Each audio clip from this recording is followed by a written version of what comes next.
dessa história, até quando você havia me pedido, eu falei, opa, eu tenho que dar uma lida, porque tinha muito tempo que eu não falava sobre a proclamação da República. Já tem um bom tempo que a gente não fala disso em sala de aula, porque eu estou mais na área da geografia do que da história, e foi muito bom relembrar. E uma das coisas interessantes é que nós temos no feriado a fala proclamação da República, até como se fosse algo pedido pelo povo, ou se fosse alguma coisa de anseio popular, né? Que as pessoas estavam nas ruas, né? Sai fora Pedro II, a gente não te quer. E foi bem o contrário disso. Na verdade, a proclamação da República foi um golpe, né? Um golpe militar. Então, um grupo de pessoas ali muito insatisfeitas com a falta de prestígio do exército. O Brasil estava numa dificuldade danada, para variar, porque tinha participado da chamada Guerra do Paraguai, e guerra é despesa, né? Foi uma guerra que o Brasil não teve ali lucro nenhum, foi uma guerra, por assim dizer, ideológica, foi uma questão de lutar para que aquela realidade no Paraguai não se manifestasse, não se concretizasse, e o Brasil saiu num prejuízo danado. E aí militares com salários atrasados, e o grupo dos cafeicultores, produtores rurais e tal, eles eram muito ligados a Dom Pedro II, e eles ficaram extremamente chateados quando houve a abolição da escravatura, ou seja, todos os escravos foram declarados libertos por uma pressão muito grande dos chamados abolicionistas. E aí Dom Pedro, inclusive, nem estava no Brasil, ele já estava velho, estava doente, estava em tratamento na Europa, e a princesa Isabel assina a chamada Lei Áurea. E era uma lei que libertava os escravos, mas não havia ali a possibilidade de recuperar o investimento por parte daqueles fazendeiros. Então, aqueles que antes apoiavam abertamente Dom Pedro II, eles agora já começam a pensar numa ideia de república. Somado a isso, outro grupo que apoiava Dom Pedro II e agora já estava ressabiado eram os membros da igreja, né? O império tinha uma religião oficial, que era a religião católica, e houve aí um desentendimento de Dom Pedro II com o Papa da época. E nesse desentendimento, dois bispos que preferem obedecer ao Papa que ao imperador, esses dois bispos são presos. E no que esses dois bispos são presos, você entra aí uma colisão de interesses e um atrito muito grande. Qual que é esse preâmbulo, né? Porque a história, ela nunca, essas datas importantes, elas não acontecem do nada. Isso aí é igual feijão para cozinhar. Você tem que plantar, você tem que cuidar e tal, até que você tem um feijão cozido. Nesse caso, esse preparar foram todos esses acontecimentos. E aí, eles tinham que escolher um nome que representasse esse desejo de mudança. E escolheram justamente o Marechal Deodoro. O Marechal Deodoro, a bem da verdade, há umas controvérsias, mas pelo que eu andei lendo e estudando, ele nem sabia, na verdade, que estava no meio de um golpe. O que ele queria era tirar o governo daquele momento, porque o que acontece? Dom Pedro II, ele era um intelectual.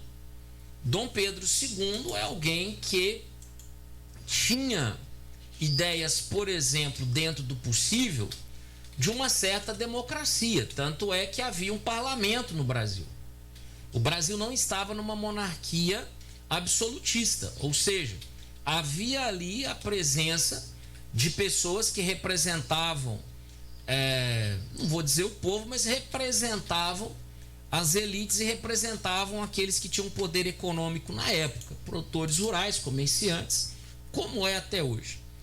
E quando, na verdade, o Marechal Deodoro, ele vai até o chefe de governo, né, que seria aí o ministro de governo, ele imagina que está derrubando aquele governo, mas não a monarquia. E não foi isso. E Pedro II, ele não estava no Rio de Janeiro no momento dessa invasão, estava a princesa Isabel, o marido dela, e o pessoal não levou muita fé que aquilo iria adiante. Tanto é que Pedro II é informado, mas ele... coisas da política, coisas das revoltas normais. Dito isso, ele nem se dá, vamos dizer assim, preocupado. Somente quando ele volta realmente para o Rio de Janeiro, em que todos aqueles que eram seus aliados praticamente ou estão presos ou mudaram de lado, é que ele entende que a monarquia não governa mais. Bom, e a população? Bom, a população, segundo uma expressão da época, né, assistiu bestializada tudo aquilo, porque o povo mesmo, o cidadão comum, eles nem pensavam nessa mudança de regime. Na situação de povo, até porque o Brasil não era uma colônia de Portugal, o Brasil havia se tornado um império, né? O Brasil era, na verdade, um país independente, ele tinha a figura do rei, ele tinha ali uma estrutura política, vamos dizer assim, relativamente, a palavra não é nem estruturada, tinha ali uma base de governo sólida, a palavra é essa. O governo estava sólido. Porém, à medida que a questão da libertação dos escravos, essa falta de apoio agora por parte da igreja e o descontentamento dos militares, o salário atrasado, problemas, falta de prestígio, né? Os militares não podiam naquele período emitir opiniões, nem se manifestar e tal, levou a uma soma de fatores, como é na história, dificilmente é uma coisa só. É uma soma. E essa soma de fatores fez com que Dom Pedro II, que já estava cansado, estava debilitado, a princesa Isabel, ela não tinha, né, um herdeiro ali necessariamente. O herdeiro seria, caso, né, na falta de Dom Pedro II, o herdeiro seria ela, mas havia-se o medo que o marido, que era na verdade francês, mandasse na princesa Isabel, mesmo se ela fosse coroada, e isso desagradava a elite da época e a todos aqueles que eram do exército. E o Marechal Deodoro, num dos textos que eu estava lendo, ele dizia: olha, eu até gosto da república, mas como ele era amigo pessoal do imperador, ele dizia: vamos esperar o imperador morrer, porque ele não dura muito mais. Só que não houve essa paciência por parte de outros. Houve então uma precipitação do que seria o golpe, que na época foi chamada de revolução, e na carta aonde se cria a república, né, porque a forma como se conta alguma coisa, ela é importantíssima. Como é que nós colocamos? Colocamos o golpe, colocamos revolução? Não, coloquem proclamação. E aí entrou para a história e entrou para o calendário proclamação da república. E foi já de imediato, né? Isso acontece no dia 15. Aí no dia 16 é consolidado de fato a república. E na madrugada do 16 para 17, porque Dom Pedro havia combinado com os novos governantes o seguinte: olha, eu vou participar da missa às 11, 2 horas eu vou para o Porto e nós vamos para Portugal. Havia inclusive uma possibilidade de que fuzilassem a família real, mas aí o pessoal não concordou. Inclusive o Marechal Deodoro, ele tinha em Pedro II um amigo, eles eram de fato amigos, mas a política não sustenta certas amizades. Está aí hoje, né? É só a gente olhar como é que funciona. Não, fuzilagem é demais, nós não podemos fazer isso e tal. Até porque ele não havia, é importante dizer, não havia um clamor popular negativo em relação à figura de Dom Pedro para tirá-lo do poder. Ele era um governante muito interessante porque ele aceitava críticas. Ele deixava a imprensa falar, ele deixava com que as pessoas se manifestassem. E aí esse grupo não aceitou que ele ficasse para a missa, nem que ele saísse 2 horas. Na madrugada do 16 para o 17, 3 horas da manhã, a família literalmente arrancada de onde eles estavam, colocados num navio, e esse navio parte para Portugal com a bandeira provisória que é igual à americana, só que verde e amarelo, e aí começa de fato a república, né, no Brasil, que nasce de um golpe. E só para encerrar essa parte, Marechal Deodoro, ele é vítima de uma fake news, porque se espalhou por ali dentro do exército de propósito que, olha, eles vão te prender fulano e beltrano também, e aí que ele toma uma atitude, mas na verdade isso foi tudo uma história inventada para obrigar o Marechal Deodoro a tomar uma atitude. Será que foi a primeira fake news que teve um resultado aí na história do Brasil? Olha, a primeira fake news não foi, mas que mudou completamente os rumos da nossa história, sem dúvida. Brás, a Zuzu vai faturar e a gente volta falando sobre essa data. Tamo junto. Aqui tem informação. 98. Café Santiago, qualidade especial. Café Santiago, o dia fica legal. Café Santiago, o melhor do café. Investir mais, investir melhor. Investir de forma precisa é só com o Sicoob Credipatos. Tem orientação profissional sobre as melhores formas de fazer seus rendimentos crescerem com a gente. São diversas opções para todo tipo de investidor, do conservador ao arrojado. Além de todas as vantagens financeiras, como rentabilidade garantida e ganhos acima da média. Investindo no Sicoob Credipatos, você contribui com o desenvolvimento social de nossa cidade e região. Falou Sicoob, pensou Credipatos. Black November para a sua casa ou construção é nos Home Centers Vimac Vieira e Silva. Planta LED 9 watts Kian 6,90. Max Bucha Lorenzetti 50,90. Piso Embramaco 33 por 60 extra 53,913 29,90 o metro quadrado. Argamassa Supra ACU interna 20 quilos 9,90. Piso Viva 32 por 54 extra 60,29 24,90 o metro quadrado. Preço camarada em 12 vezes. É só aqui dos Home Centers Vimac Vieira e Silva. Consulte condições das lojas. A falta de dentes te deixa com vergonha de sorrir? Então seu problema acabou. Aqui na Oral Unique somos referência em implantes no Brasil e reconhecidos por nossa excelência e qualidade do início ao fim do seu tratamento. Você pode ter dentes fixos novamente e merece uma clínica premium e os melhores especialistas. Aproveite. Agende agora o seu horário no 3826-0800 ou mande mensagem para 999299800. Oral Unique. Você pode e merece o melhor. Dr. Matheus de Almeida, CROMG 4766. Cuidar da saúde bucal é muito importante. E agora você pode contar com a Clínica Odonto Mais. Tratamento de canal, clareamento, limpeza, restaurações, próteses fixas e removíveis, extrações, implantes, botox, bichectomia e placa de bruxismo. Entre em contato com a gente. Clínica Odonto Mais, Rua Chavantes 36, perto do Unipan. Telefones 3823-2014 e 992-18-0565. Sua saúde começa pela boca. Clínica Odonto Mais.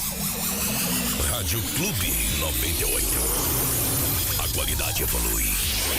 A credibilidade permanece. 10h22. O professor Guigui, ele tem escuta? Oi? Professor, tem escuta? Não, eu... Então providencia que temos aqui um áudio para o professor. A gente vai arrumar um fone aqui pra ele. Então tá certo. Então eu deixo para daqui a pouquinho o áudio. Enquanto isso, vamos prosseguindo. Pode seguir que daqui a pouquinho a gente roda o áudio, assim tiver. Não, combinado. Então vamos continuar contextualizando o assunto. Beleza. Sobre a proclamação da República. Já eu vou arrumar um fone e a gente escuta a participação do ouvinte. Ué, maravilha. Aí, tamo junto. Para quem tá ouvindo, começou a ouvir a gente agora, professor Brás Paulo é professor hoje atuante na área de geografia, mas também com formação em história, e está trazendo uma contextualização aqui para a gente sobre essa data de hoje, a proclamação da República. Isso. Aqui, dando uma sequência, quais que foram as consequências imediatas? Eu fiz questão de anotar aqui. Um governo provisório, ele foi formado, né? E o Marechal Deodoro da Fonseca foi nomeado como presidente do Brasil, primeiro da história. e outros envolvidos com o golpe assumiram pastas importantes no governo, como é comum quando se trata desse tipo de mudança brusca, né, de modo de governar. A família real foi expulsa então de 16 para 17 de novembro e no dia seguinte embarcaram com seus bens para a cidade de Lisboa, em Portugal. Então, a proclamação da República, como a gente havia falado aqui, ela mudou radicalmente a história do Brasil, né? E o que acontece? Trocaram-se os símbolos nacionais e novos heróis eles tinham que ser estabelecidos. Até porque, dentro de uma corrente histórica, aqueles que estavam perpetrando, confabulando, fazendo aí esse movimento de conspiração contra o Império, eles tinham, dentro da corrente filosófica deles, né, o Augusto Comte. E era uma ideia de positivismo, uma ideia de progresso, uma ideia aonde separava-se o Estado da religião, aonde você tinha que ter uma visão positiva aí dos seus líderes, tanto no exército quanto governantes e etc. E precisava-se de símbolos. E aí um dos primeiros símbolos que são reestabelecidos como republicano é justamente a figura de Tiradentes, que até hoje é celebrada, é um símbolo muito forte no Brasil, mas ele é resgatado, né? Tiradentes ele morre como um bandido, como um pária, e depois é resgatado por esse grupo. Outra coisa, além da mudança da forma de governo, o Brasil ele passa a ser descentralizado, ou seja, a ideia de um federalismo. Não é à toa que a primeira bandeira, mesmo não oficial brasileira, era uma bandeira americana. E americana só que verde e amarela, né? Era igual a bandeira americana, só que verde e amarela. E com um detalhe interessante, assim como o nome oficial, né, é Estados Unidos do Brasil, quem gosta de colecionar dinheiro, durante muito tempo, aquelas moedas mais antigas, ela vinha Estados Unidos do Brasil. Ela não vinha como vem hoje, né, República Federativa do Brasil, Estados Unidos do Brasil. Qual que era a ideia? Aquele pessoal, né, que estava ali perpetrando essa mudança de regime, eles olhavam para a Europa como algo atrasado, né, um modelo velho que precisava ser substituído, e miravam nos Estados Unidos como um exemplo de uma nação que se tornou independente, se tornava próspera. E aí vai ter inclusive uma mudança de eixo. Qual que é esse eixo? Se nós olharmos em termos históricos, e isso não é tirado tão fácil, as elites brasileiras, aqueles que tinham uma condição financeira boa mesmo, seus filhos estudavam na França. A questão cultural de referência, ela vinha da França, ela não vinha de outros lugares. Tanto é que se você olhar para Patos de Minas, a Avenida Getúlio Vargas, ela é fruto de homens e mulheres que viajavam para a Europa, olharam para Champs-Élysées, que é uma das avenidas mais famosas do mundo, e a nossa Avenida Getúlio Vargas, né, que antes, se não me engano, se chamava Avenida Liberdade. Getúlio Vargas, esse nome é posterior. Alguns aqui em Patos ainda postulam a volta da ideia da Avenida Liberdade, não vou entrar nessa temática. Pode aí ser até uma enquete, né? Volta o nome Avenida Liberdade ou permanece Getúlio Vargas? Então, essas pessoas tiveram por muito tempo na Europa a referência intelectual. Isso só vai mudar mesmo depois da Segunda Guerra Mundial, com protagonismo americano, com a chegada do cinema americano, os programas, os artistas, e aí já é um plano e um projeto muito grande dos americanos como um todo, aonde você vai passar a ter empresas mundiais, você vai passar a ter uma cultura que é feita nos Estados Unidos e vendida para países do mundo inteiro, aonde nós aprendemos a ver os personagens do Cartoon, o Pernalonga, os personagens da Disney, o próprio Zé Carioca, né, que era um brasileiro, né, da Disney. Hoje eu não sei como é que se faz ali a questão da revista do Zé Carioca, tem muito tempo que eu não leio, mas o que era o Zé Carioca? Ele representava o Brasil. O que era o Brasil? Malandro, né? Qual que era uma das... Qual que era um dos motes mais fortes do Zé Carioca à época? Se tiver algum leitor atual, mas era sempre ele correndo dos cobradores, ele sempre na roda de samba. E se falava em trabalho, ele passava mal. Então, assim, essa era a figura, né, por assim dizer, do personagem que a Disney fez para o Brasil. Ou seja, esse federalismo, voltando, ele significa dizer que os estados, deixa de existir a província, que é conectada diretamente ao governo central, no caso, o império, né, a monarquia, e passa a ser o estado. E o estado, ele é mais independente do que a província. Ele tem uma constituição própria, ele tem ali os seus governantes próprios, embora a Federação Brasileira, ela sempre foi uma federação extremamente incompleta. Ela não chega nem perto, por exemplo, da Federação de Fato Americana, que inspirou esses, vamos dizer aqui, fundadores da República. Por quê? Nós temos no Brasil um federalismo meio fake, porque é claro que os estados têm algumas independências, eles têm aí alguns pareceres que são próprios do estado, mas, por exemplo, a lei fundamental brasileira é a Constituição. Quando tem eleição americana, vocês podem observar que junto da eleição vem vários tipos de plebiscitos, onde a própria população ela define sobre casamento de pessoas, né, de gênero, sobre questões de legalização ou não de aborto, sobre questões de impostos, se pode ter armas, se não pode, onde tem pena de morte, onde não tem. Então, o federalismo nos Estados Unidos, quando se chama ali, né, Estados Unidos da América, dá para se dizer também que são estados independentes da América. Eles são extremamente independentes do governo central. Tanto é que a Constituição americana ela é fininha. Ela resume pouca coisa. Os estados têm muita força e muito poder nesse caso. Por isso que muitos dos nossos governantes, em termos de estado, eles dizem que nós somos uma federação muito fraca em relação ao governo central, inclusive com relação aos tributos. Muitos dos nossos estados, inclusive Minas Gerais, ele deve uma fortuna para o governo federal, mas também tem que entender que boa parte do que é produzido em Minas em termos de impostos, esse imposto ele vai para o governo central. E qual que é, não vou usar a palavra feia, né? Mas qual que é a desculpa?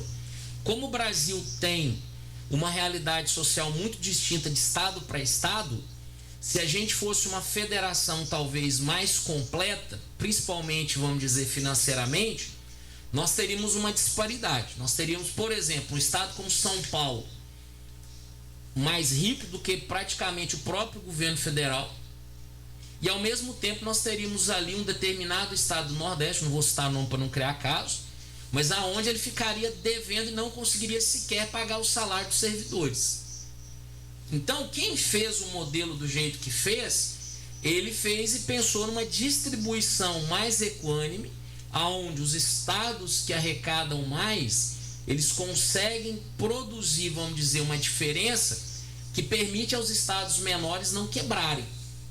Permitem aqueles estados menores e municípios menores manterem o mínimo necessário para que eles continuem existindo. Não é à toa que o ministro da Economia queria a extinção aí de mais ou menos 5 mil municípios, ou 500 municípios, tem um número lá que agora me fugiu. Mas qual que era a ideia? Que até um certo número de habitantes esses municípios deixassem de existir. Na prática isso é quase impossível. Nenhum estado vai querer perder uma prefeitura, não vai querer perder vereadores, não vai querer perder a arrecadação. Porque quando você extingue... Porque, veja, criar um novo estado, criar um novo município, vamos dizer, é meio traumático, né? Eu me lembro com clareza quando criaram, por exemplo, o estado Tocantins. Existiu Goiás, ele era gigantesco, e dividiram e passou a ter ali o Tocantins. A cidade que tinha referência na época era Miracema do Norte, foi a capital provisória, e depois criou-se a cidade de Palmas. Na época, o que saiu, os usuários devem lembrar disso, o que saiu de gente de Patos para morar em Palmas, na área da educação, em todas as áreas que você puder imaginar, e o pessoal se deu muito bem lá, porque na verdade tinha que começar tudo. Agora, você imagina chegar num município que tem prefeitura, que tem vereador, que tem etc, e falar assim, ó, você vai deixar de ser um município, a partir do ano que vem, depois da eleição, vocês vão voltar a ser um distrito. É muito difícil. Qual governador que vai apoiar um negócio desse? Qual prefeito que vai apoiar isso? Então, isso tem a ver também com o nosso federalismo, né? E para, vamos dizer assim, encerrar pelo menos essa parte da fala, o que acontece? Mudanças aconteceram no sistema eleitoral, pois o critério censitário foi abandonado, né? O voto censitário tinha a ver com recurso financeiro, e foi estabelecido o sufrágio universal masculino para os homens com mais de 21 anos. Mas aqui tem uma pegadinha. O voto, ele era aberto. Então, quando eu, você ou a Zuzu fosse votar, aliás, a Zuzu não votava ainda não, porque ela é mocinha, né? Então, mocinha não votava nessa época. Então, o que acontece? Você ia votar, a cédula era aberta. Então, por exemplo, os 2 ou 3 candidatos sabiam em quem que você votou. Por isso que nasceu, principalmente nos rincões brasileiros, a questão do chamado curral eleitoral. E porque certos políticos da época, eles eram padrinhos de uma infinidade de crianças e tal, porque uma vez o voto sendo aberto, e você estava trabalhando, por exemplo, na fazenda do fulano, ou seu pai, ou seu parente, como é que você ia votar no outro se o voto não era secreto?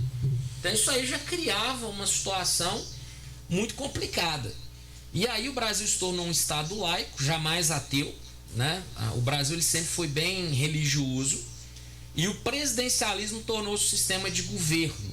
Mas é um sistema, nesse caso, esse primeiro presidencialismo, ele acabou se tornando uma ditadura, né? Fez-se uma nova Constituição, e depois, nessa década de 1890, ela foi marcada aí por ser um período de muita disputa, que o próprio Marechal Deodoro, ele teve que renunciar, ele não aguentou a pressão. A própria Marinha chegou a colocar os barcos ali diante do Rio de Janeiro e falou, olha, se você não tomar uma atitude, nós vamos bombardear o Rio de Janeiro. E isso fez com que ele recuasse, mudou-se o governo, se não me engano, depois veio Floriano Peixoto, e aí esse o Marechal de Ferro, e com ele não teve conversa, foi uma ditadura mesmo, e aí o resto é história. Esse período já entra no que a gente vai chamar aí de República Velha, e ela vai durar até quando chega de fato Getúlio Vargas, lá em 1930, onde muitos também não chamam de golpe, vão chamar de Revolução de 30. Né? O brasileiro detesta a palavra golpe, pelo menos políticos, então é revolução, como muitos chamam ali o período militar também de revolução, e muitos insistem na palavra golpe. E aí hoje isso é tudo ideologizado, está muito mais na dinâmica das ideologias do que de fato da dinâmica da história. Zuzu, o Brás agora já tem retorno aqui, tem participação do ouvinte? Isso, a Dora tá parabenizando, que aula de história o Brás Paulo está dando, obrigada, manda um abraço para ela, ô Brás. Abração, obrigado, que bom ter essa audiência, né? O pessoal gosta de aprender, parabéns, obrigado. Alô, Soleite, alô, amigos da Clube. Esse aqui, o Chalcinho do Areado. Esse Brás Paulo é uma enciclopédia ambulante, esse cara aí, sabe tudo, né? Pois é, dessa questão do golpe militar, eu já sabia que foi realmente desse jeito, né? Agora que vocês não sabem ainda que ontem completou 100 anos da morte da mãe dos negros, né? Da mãe que aboliu a escravidão, a Princesa Isabel. Ontem completou 100 anos do falecimento dela. Grande abraço, vocês da Clube. Abração, obrigado, valeu, obrigado pela enciclopédia, mas está longe disso. E a Princesa Isabel, ela é aí outro personagem histórico controverso, né? Uns chamam de mãe, outros dizem que se aproveitou.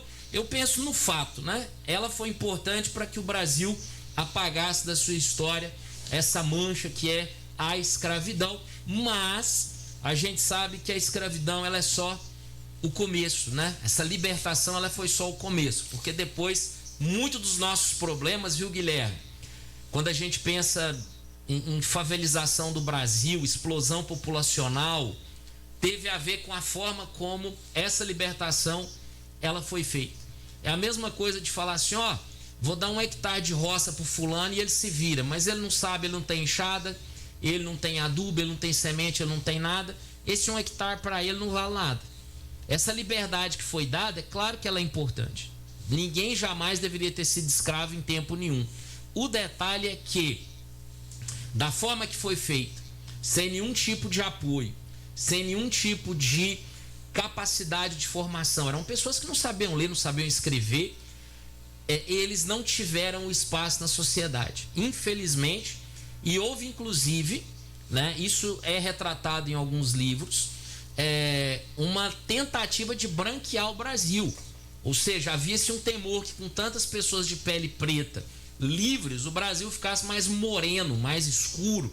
Daí o incentivo a que pessoas que eram, né, principalmente da Europa, viessem para o Brasil para ocupar os espaços que antes eram aí dos escravos, porque não foi permitido que eles passassem a ser assalariados, porque a lei poderia ser, olha, ao invés de você libertar, a partir de agora você vai pagar um salário. A história do Brasil teria sido outra, mas não, foram só, abriu ali a senzala, tá livre, vai embora, mas não tinha para onde ir, não tinha estrutura, não tinha casa, não tinha conhecimento. Ou seja, a história do Brasil, infelizmente, ela trata com profundo desdém aqueles que foram escravos e que construíram a economia brasileira por séculos. Então, parabéns, eu acho que foi o Shell, né, que mandou essa mensagem.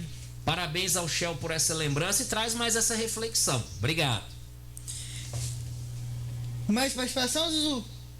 Se vocês me permitirem faturar, permitem. Ô, querida, vamos lá. bora. E a gente agradece a participação do professor Blas Paulo, né, aqui na Rádio Clube 98, trazendo esse tema tão importante, contextualizando uma verdadeira aula de história. Muito obrigado pela disponibilidade, Blas. Valeu, Gil, valeu, Zuzu, e valeu nossos ouvintes aí pela paciência. Zuzu, e a gente volta a qualquer momento. Isso, agradecendo então ao Blas Paulo pela participação com a gente nesse feriado de 15 de novembro. O Guigui volta daqui a pouquinho, 10h41. O Serviço Funerário Bom Pastor, trabalho sério e íntegro, informa. Nota de falecimento. Faleceu hoje